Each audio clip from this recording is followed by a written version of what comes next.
To get always on display for Motorola Moto G86 5G, first of all we'll need to open a Google Play Store on our device. Since always on display is not available for this phone, we need to download it from a Google Play Store. So in the search, type in Movies Edge and download this specific app.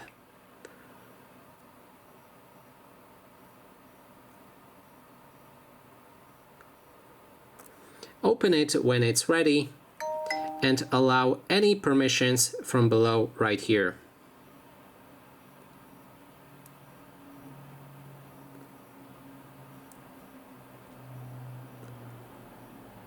Now we can go to AOD and select whichever always on display we would like to use.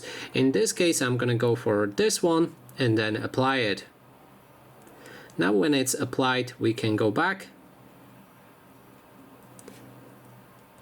and lock our device.